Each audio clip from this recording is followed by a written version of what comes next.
एकुटिया पाई युवकंकु धरिदेले अभद्र भाषा गाली कले बहुत पिटिले आउ कहिले गोड़ धर नहले तते गुली मारिदेबु।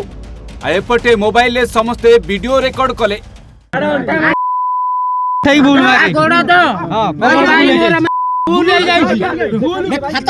युवक जार गोड़ धरिले से भी मोबाइल वीडियो रेकर्ड करिले।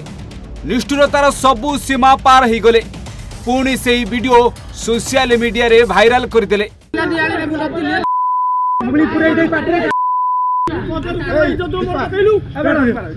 आबे युवक बापा थाना रे करिसंती अभियोग। डाकी आनिबो आमे ताकू भूल मकेबू मुझे कहली मुझे तो बाड़िया बाड़ी किसी हम ना ना डकई नहीं बाप ता मोटरसाइकेल बसई सी टोकार बाप आपको नहीं गला मोटरसाइकेल ओल्लई ना तंटिया मारिक अचिना पड़िया से मो दी जुई जाते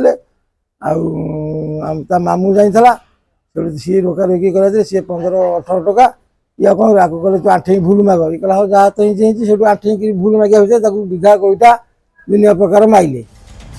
हाँ आज्ञा नियाली रे एमिति देखा मिली कंगारू कोर्ट कहले तुमे आम पाखक आस आमको भूल मागी चली आमे किछि करिबुनु किंतु आसिरा परे एमिति समस्ते गाली कले आ माड मारिले ता सहित पाद धरी भूल मागिबाकू कहले माटी चाटिबाकू कहले तापरे मोबाइल वीडियो रेकर्डिंग करी भाइराल करदेले। नियाली थाना अचिन्हा पड़िया निकटरे देखा मिली एभली कंगारू कोर्ट। किछि युवक आईन को हाथ को नहीं जड़े युवक को अश्लील भाषा गाली गुलज करने सहित माड मारी भूल मगाई। पूरा घटना एवं सोशल मीडिया रे भाइराल होउछि।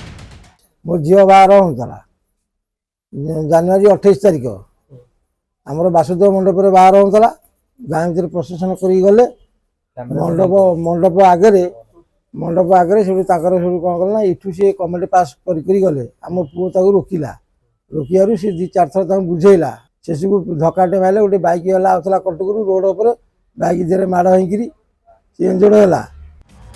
माड़ खाई युवक बापा नियाली थाना रे जाई लिखित एतला देला परे घटना एवं सामना को आसी। नियाली थाना अंतर्गत नुआगाँ ग्रामर नवघन साहू नियाली थाना रे लिखित अभियोग कहिसंती जे तांको झियो बाहागर जनवरी 28 तारिख रे नुआगाँ बासुदेव मंडप रे हेउथिला।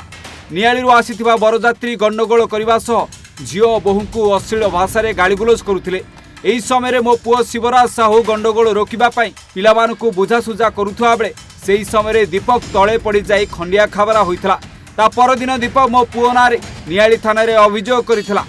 एही केस को कंप्रोमाइज करिबा पई पुणी डाकिथिला हेले डाकी नै नियाली स्थित एक अचिन्हा पड़िया रे आगरु थिबा युवक माने पुओ को संगबद्ध होई आक्रमण करने सहित मो पुओ को जबरदस्ती गोड़ धरी भूल मागिबाकू बाध्य करथिले आउ ताकू माड भी मारिथिले आउ पुओ हताश होई तांको पाद धरी भूल मागिथिला आउ सेमाने वीडियो शूटिंग करी से वीडियो को सोशल मीडिया रे भाइराल करथिले। एभली बापा नियाली थाना रे अभियोग करिसंती। अनेबडे नियाली थाना आईआईसी घटना को तदंत करने सह जनकू अटक रखिथिबा एबे सूचना मिली।